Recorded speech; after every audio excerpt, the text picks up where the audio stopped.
Hey y'all, and welcome to the Crazy Sock Lady YouTube channel. My name is Kay, and this is my YouTube channel where I share all about my knitting, crocheting, our life, any crafting adventures that I'm getting up to. Today I have a special little video. This won't be a normal podcast episode, but I thought it would be fun to sit down and chat with y'all about my intentions going into 2021 with my knitting. And also I have some questions. I had asked for questions for like a Q&A type thing. So I have some of those to answer as well. So first off, I should let you know you can find me on Instagram and Ravelry as The Crazy Sock Lady. There will be links right down below this video to everywhere that you can find me, as well as links to any projects I talk about, anything like that. It's going to be right down below. I am sitting here this morning. It is Saturday morning. It is the 2nd of January. Eric has Wyatt. If you're new to the channel, I should say welcome, hello. And if you're a returning viewer, thank you so much for coming back. Eric is my husband. Wyatt is our youngest son, and he has Wyatt at guitar right now. And then Austin was supposed to have basketball, but I was upstairs waiting for him to get ready to take him, and we got a text that it was canceled because there was a conflict with like someone else having the gym, and they thought they had the gym. So anyways, he's home and upstairs.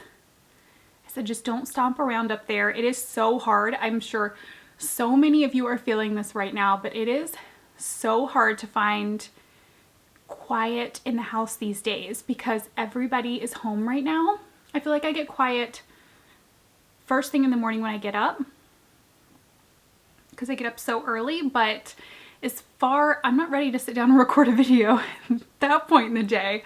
So when it comes to like recording things for the YouTube, it's hard to find that quiet time, and I no longer have an office that's like closed with a door to where I can go in and get that quiet. So it's just more difficult to try to squeeze in times to record. So today I'm trying to get this done before the house is full and noisy again. I'm sure so many of you can relate to. But I've got my coffee this morning. I've got some knitting. I am working on a Musselburgh hat, and I will chat about that more in just a moment, and I'll tell you what yarn I'm using and all of that, but I'm working on a Musselburgh hat. So I thought I would work on this for just a moment before I get into answering all of the questions. So we're going to start out, this will be kind of a two-part video, knitting intentions for the year and then Q&A. Starting with intentions. So I've never been one to really set New Year's resolutions. Never. That's just never really been my thing. But going into 2021, I kind of have some intentions or things I want to implement with my knitting. So I thought it would be fun to talk about those because I did have some questions with the Q&A stuff if I had any knitting goals for 2021. Well, I don't really have goals. There are a few things I kind of want to implement going forward with my knitting. So I use Ravelry to track projects. I put in there when I start them, when I finish them, the yarn I use, needles, etc.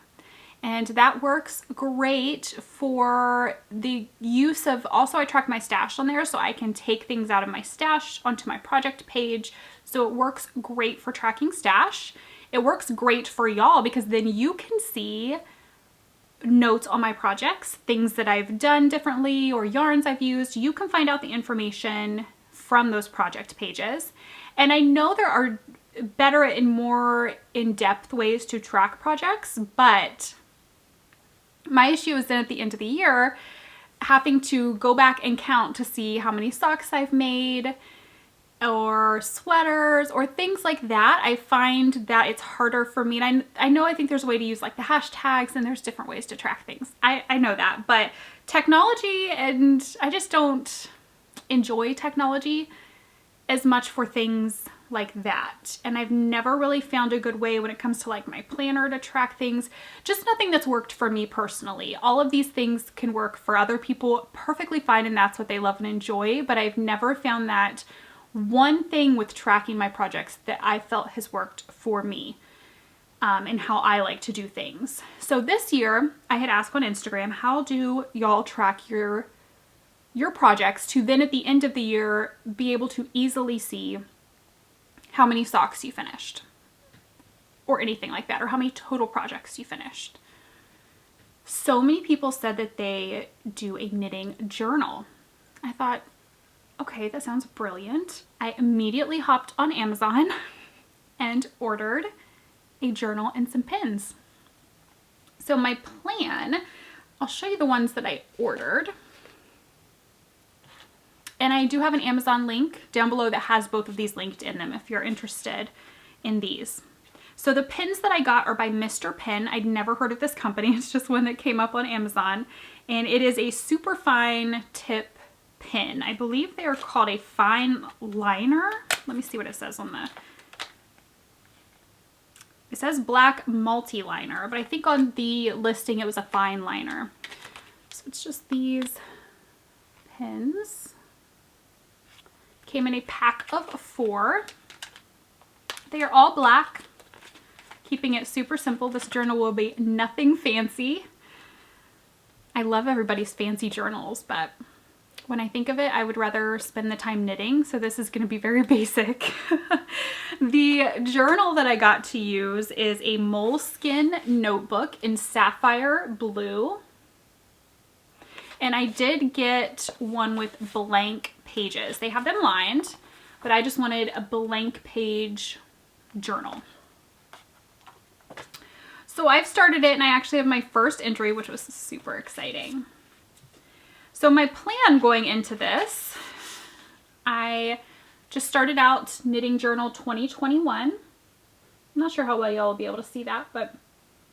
And then over here, these are the first 2 pages. Over on this side, I have my list of works in progress that I brought into the new year from 2020. So I have my scrappy blankets listed, and then all other whips, some of which are scrappy as well, but I listed everything. And then I have the date that they were all started. And then once they're finished, if, you know, they get finished this year, hopefully the majority of them do, I will put the finish date over here. I just thought that was a fun idea to start the journal out with what whips am I bringing from 2020. Then I have started January. Like I said, very basic, very simple, and not going crazy fancy with this. So that'll be starting into January, and then I will put all finished objects. I'm not putting one when I start it. It's only going to go into here once it's finished. So I have my first entry. I left this page blank over here, and I'll tell you what I'm planning to do with this page in a moment. But I finished my pair of socks that I was doing with Lofty Loops yarn. And this is just kind of, I don't know that I'll keep everything in this detail, like the way it's laid out as I go. I may tweak things as I go, but this is just how we've started. I have the date it was started and finished. I have the yarn info, and this yarn was in the advent calendar from Lofty Loops. It didn't have a label on it. So I just wrote down the yarn info, the colorway name, etc. If there's a label, I plan on taping it in here. And then always taping a little snip of the yarn as well. Then I put project details, needles used, what I cast on, amount of rounds for cuff, leg, foot, all of that. And then just some notes at the bottom. So for this one, I put that I started it when Teresa and Christy, my mother-in-law and my sister-in-law, came up the day after Christmas. I worked on it while they were here. I worked on it a lot for 30 minutes of knitting when I do that in the mornings. And then I also worked on this on New Year's Eve 2020. So this is project 1. I put a 1 up in the top. I'm just going to keep going 1, 2, 3 all the way through to the end of the year with the page numbers just for the project pages. Over here, I am planning on ordering I've been comparing different ones to see what I want. So if you have any input on these, you've used any of these, let me know below. But I've been looking at the HP Sprocket and the Canon Ivy. I think it's Ivy. They're just the tiny little printers that I think they're probably like, they're pretty small. They print little pictures that you can peel off and then stick onto a page. A lot of people use them for their journals, but I'm planning on posting a picture of the finished object over here. Obviously, I don't have the printer yet, so I can't do that, but I'm planning on making that purchase sometime soon. And then whenever, if I'm like 10 projects in, I'll get to those pictures. The pages will be there waiting. I just think this will be so much fun. I don't know if in years to come, if my kids will ever look back through here and enjoy looking through this, but I think it's just going to be fun for me to do and then look back on. And I love that it's going to have the yarn in there. It's going to have a photo in there. The label will be in there. If there's anything else I feel like posting, you know, in there, I will.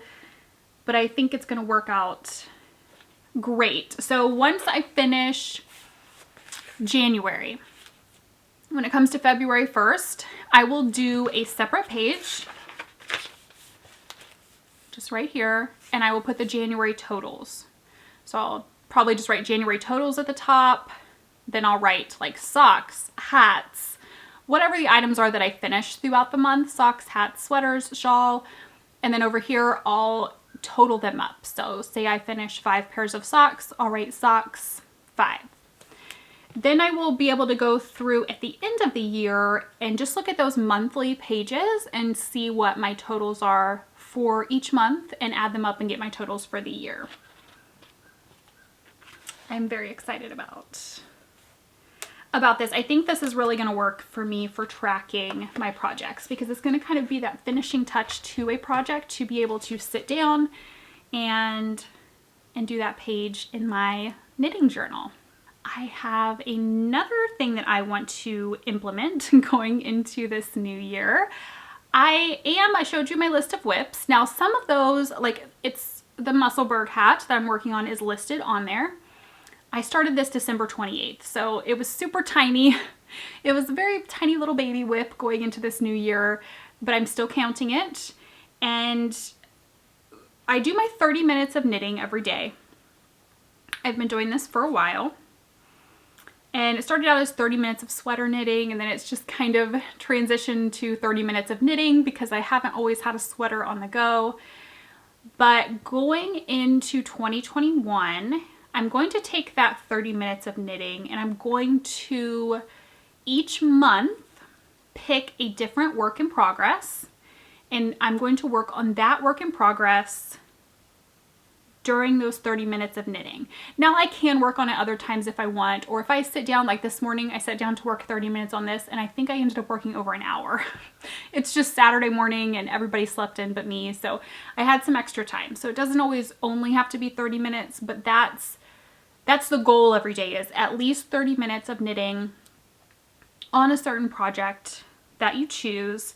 So for me, it's going to be works in progress, and the hope is that for some of the smaller works in progress or ones that are close to being done, by the end of that month, I will be done with that project or not have very much more to go. It really, once you start that practice of 30 minutes a day on something, you will be so shocked at how quickly the project grows. First up is this Musselburgh hat. Like I said, it was a super tiny baby whip, but I need a warmer hat for our walks. And this hat, it's kind of an any gauge method. They tell you to measure your stitches per inch, and then you go by that for how many increases you do, etc. It is a paid for pattern. I will link my project page down below so that you guys can find that. The yarn I'm using for this is by Amy of Noble Character Crafts. She no longer dyes yarn, but I've been holding on to this for that very reason. But this was her logo. And the colorway is Dignity. And it is a 75%, 25% superwash merino nylon, fingering weight yarn. And you may be saying, fingering weight, that's not going to be a warmer hat, but it does. Basically, you're knitting like this huge long tube and it folds in on itself and it'll be double thick. So I think it's going to be perfect because the only hat that I have right now is just fingering weight by itself. It's not double thick or anything, and it's not the warmest when we head out for walks. So that's why this is first up on the list, because we are in January and it is cold and I love going for walks. I'm even going to include my scrappy projects in this, my scrappy blankets. I'm going to, sometimes I'll pick them and that'll be my project for the month. And I don't anticipate that they will be done by the end of the month, but I know I will make a good chunk of progress on them. So that's the plan, just to work from that list of WIPs for my 30 minutes of knitting, a different one each month. Or like this, I don't anticipate it taking me the entire month, because I think this is going to be when I pick up outside of that 30 minutes, because it's just knitting round and round and around and around. So I think this one will get picked up quite a bit. I don't think it'll take me the whole month. If it doesn't, I'll pick my next project and work on it until the end of the month and then maybe start a new one. I don't know that I'll be super particular about picking a brand new one at the beginning of the month if I'm enjoying the one from the previous month, but that's just another thing that I want to implement going forward to work through some of my works in progress, especially my scrappy blankets, to put a little bit more work into them than just on Scrappy Sunday. Okay, now for the Q&A. That was quite a bit. So the Q&A from this portion I asked on Instagram, and I did answer some through Insta stories, but then I saved some and it asked again to get some more. And then I also asked on YouTube in the community tab. The plan going into 2021, I would love to do a Q&A every month. So what that will look like is underneath this video in the comments, you can post a question that you have. It can be about knitting or not about knitting. Personal ones, I will answer if I'm comfortable with them. Don't get too crazy on me, but I will then in February record a Q&A video answering the questions from under this video. If you have a question that you don't want to wait an entire month to get answered, I totally understand that. Please feel free to email me. My contact information is always linked below the videos.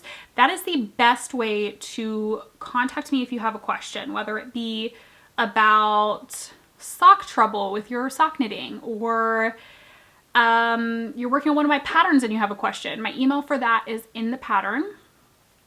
But definitely email is the best way to contact me. If you ask on Instagram messages, Instagram is just such a mess when it comes to the messages.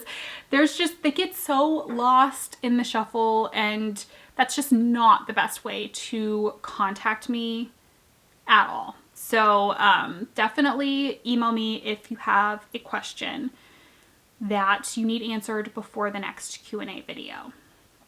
But I have all of them saved here on my phone so that we can just work our way through some of these. Okay. Any plans to design sweaters?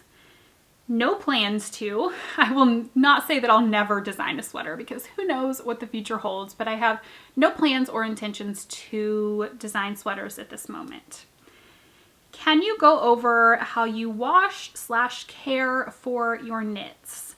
So for socks, I always just put them in like the mesh delicates bags that zip. I put them in those, throw them in my washing machine, regular detergent on a delicate cycle, cool water, and then when they are done, I take them out and I have like a drying rack. If there's enough, I'll hang them on the drying rack. If there's not a ton, I will just lay them flat to dry.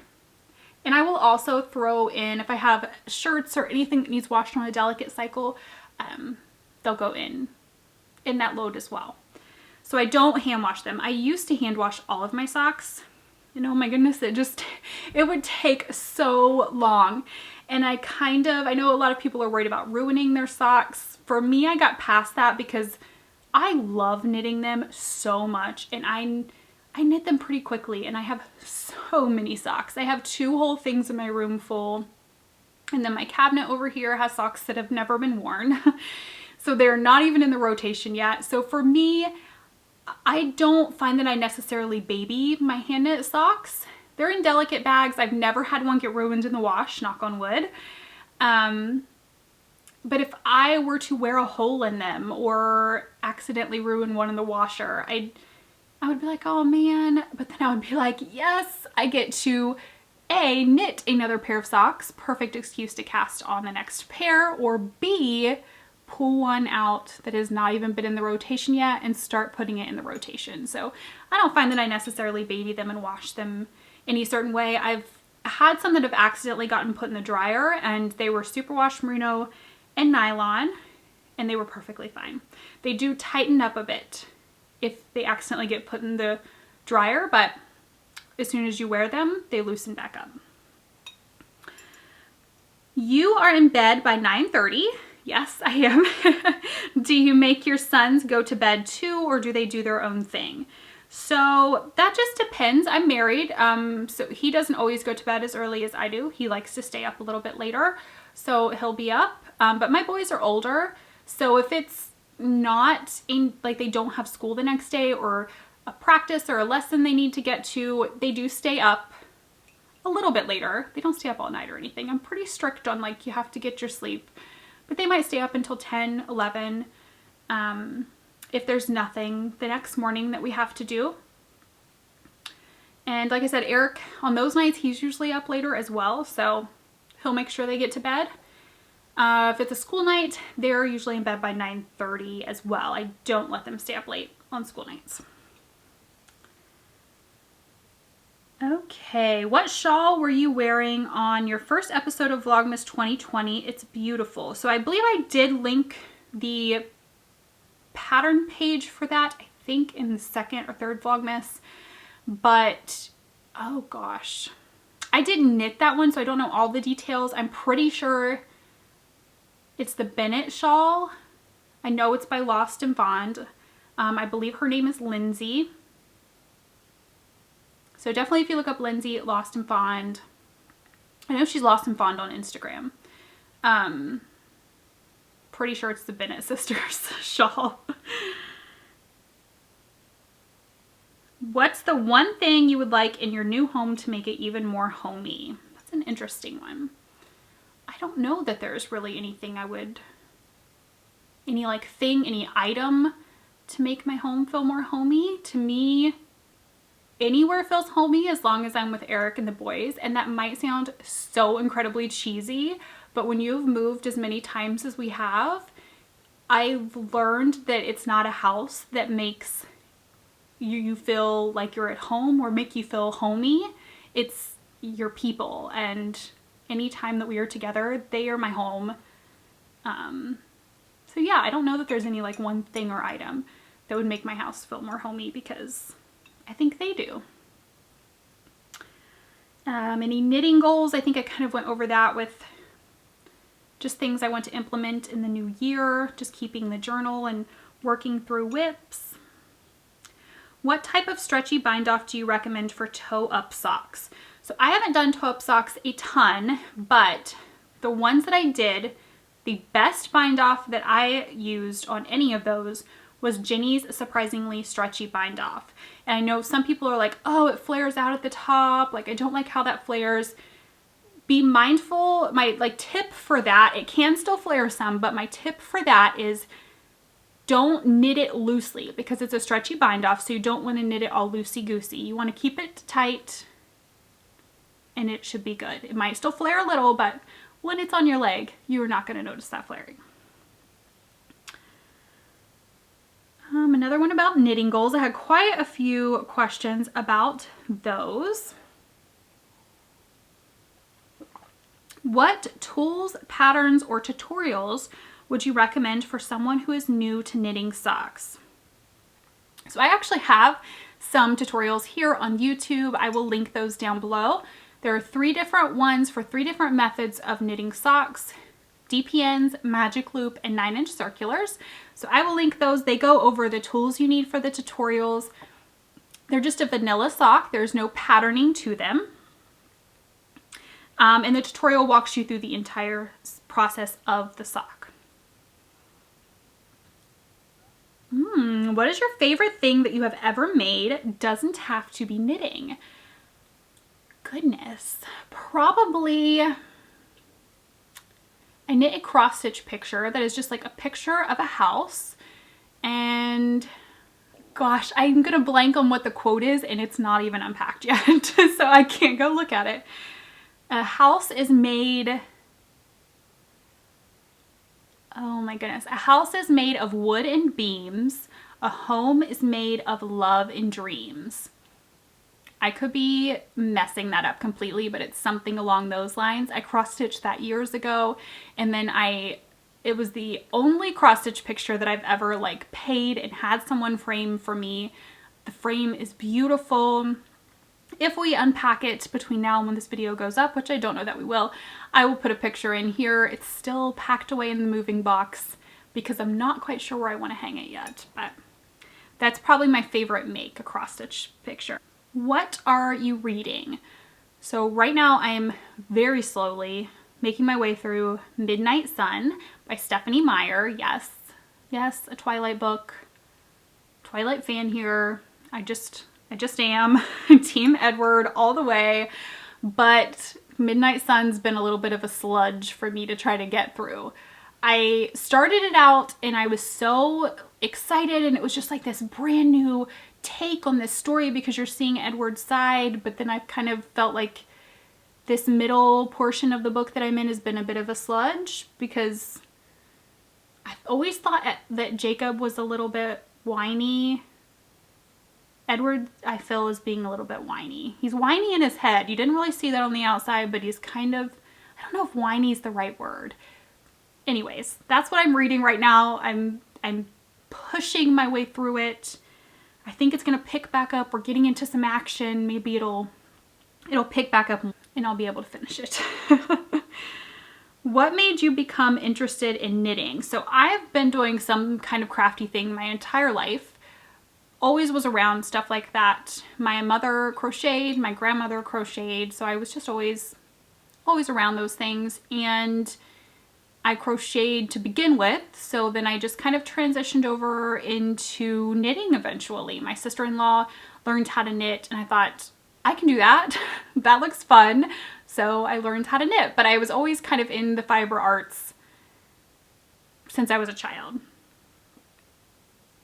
How do you knit and not look at your knitting? So that is just practice. That is just knowing that you might make a mistake. Like when you first start out, which I still make mistakes when I'm not looking sometimes, that does happen, but it's just going for it and practicing. And maybe you turn on a show that you want to watch and you just sit there and do a couple of stitches not looking, or you close your eyes and do some stitches while you're not looking. It's practice. You have to practice at it, and then eventually you'll find that you just don't even have to look. If I'm doing a pattern, I have to look, but if it's just something like this where it's straight knitting all the way around, yeah, I don't have to look, but that is definitely just years of practice. Lots of ones about goals again. That's why I'm kind of skimming through them to find the next one.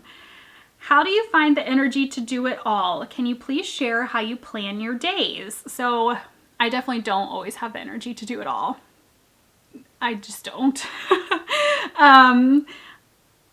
I try to plan out my days, top priority, like what's the one thing I have to get done today, and then it kind of trickles down, like things if I don't get them done, it's not a big deal.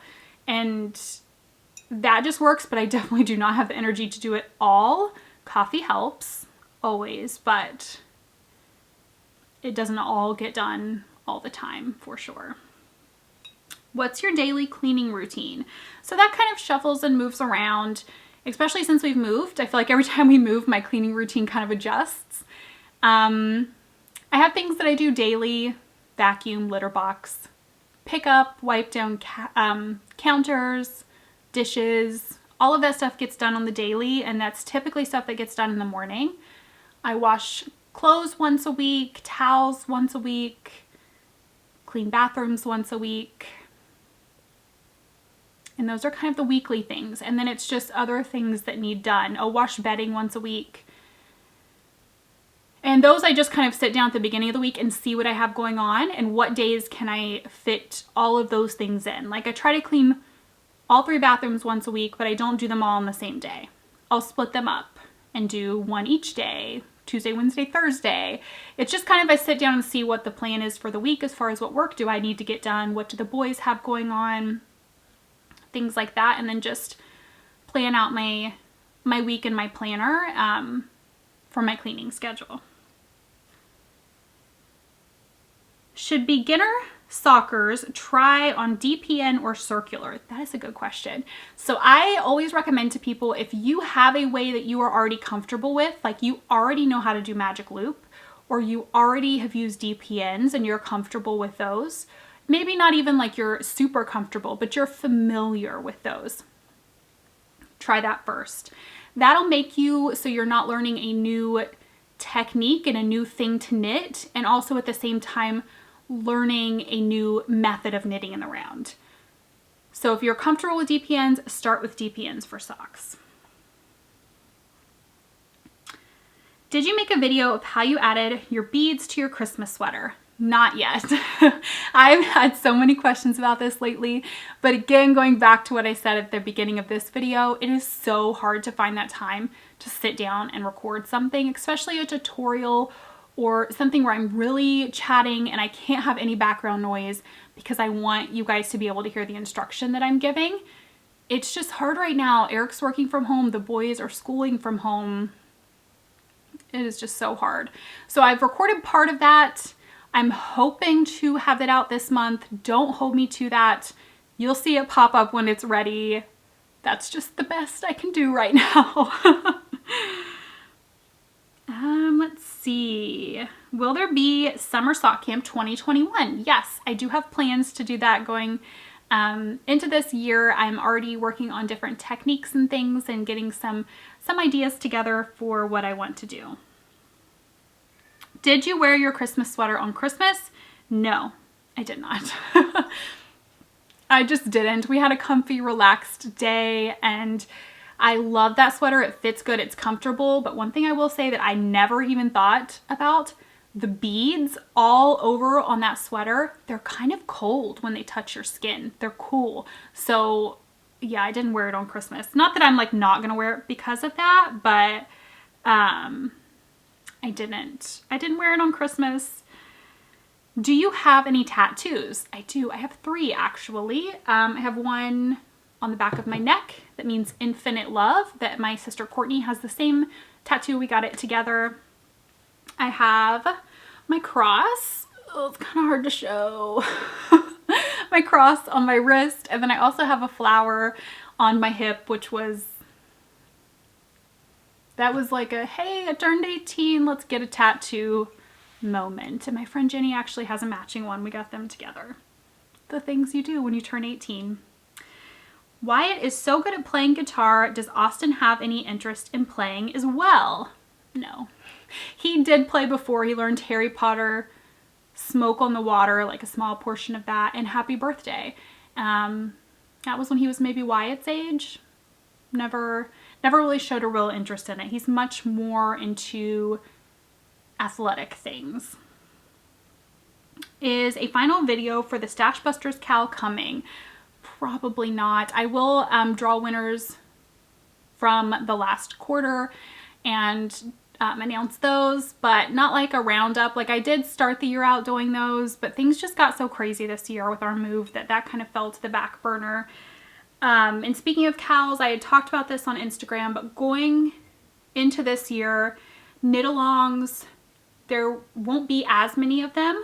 I find that I get overwhelmed with them. It becomes too much to keep up with, honestly. It truly does.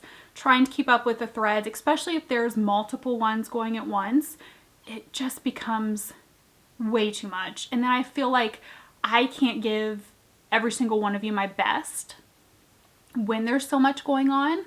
and keep with providing regular content, but also keeping up with knit-alongs, and truly it just becomes overwhelming. And that's nobody's fault but my own for thinking I can take on all of the knit-alongs all the time. So there won't be as many this year, but that will mean that the ones that I do, I can put more time and energy into those and make them the absolute best that I possibly can. So that's just kind of to touch on knit-alongs. Let's see. Why did you start knitting? I kind of went over that a little bit. My sister-in-law was knitting and I thought, I can do that. What do you do in the time from when you get up to when everyone else does? So that kind of varies. I had for a long time been working out in the mornings. So that was part of what I would do in the mornings. And I started back to that this morning with some yoga, and we ordered a cycling bike. I'm so excited. So that's going to be part of my morning thing. But some mornings it may just be I sit and knit the whole time until the household starts waking up. Other mornings I might do a workout, breakfast, some knitting. I always try to do 30 minutes of knitting. That's my 30 minutes of knitting time. Fill your cup so you can fill others. And sometimes I might do some work. Come down here, turn the computer on, do some editing, some work. I don't typically clean when everybody's asleep because I am always afraid I'm gonna wake everybody up. So usually workout, coffee, breakfast, knitting, a little bit of work maybe. How much did you love your white Christmas? I loved it. It was not even in the forecast. I think it may have said we might have some flurries, but we actually got, like, it stuck to the ground and it was white outside and it was amazing. I'm truly so happy here in Ohio. So happy. How long does it take you to make a pair of socks? So that really varies. I can get a pair of socks almost completely done in one day. The only time I have accomplished that is when I've been traveling all day in a plane or had like travel time in a car where I've not been driving and like went somewhere without my kids. Like Flagstaff trips when we lived in Arizona. If I did not drive and I had that time up there in the car, and then when we got there, it's like you had no responsibilities. There were no kids, no husbands. You could just sit and knit. That's the only time that's happened. Typically, it takes me a little while because life, I'm working on other projects. The Lofty Loop socks I finished. I started those on December 26th and finished them on January 1st. So that kind of gives you an idea. Do you like moving? Yes and no. It's always fun to see a new place, new adventures, you meet new friends, thinking of that excitement of meeting new people. But then at the same time, I don't like having to find new doctors every time we move, all the paperwork that goes into moving, and that stuff is not fun. Okay, so I think that I hear people coming home, so I'm going to go ahead and wrap up this month's Q&A. I didn't get to all of them. I'll save them for next time. If you have any other additional questions, please put them down below this video, and I will see you guys again soon for a regular podcast episode. Happy New Year and happy knitting. Bye.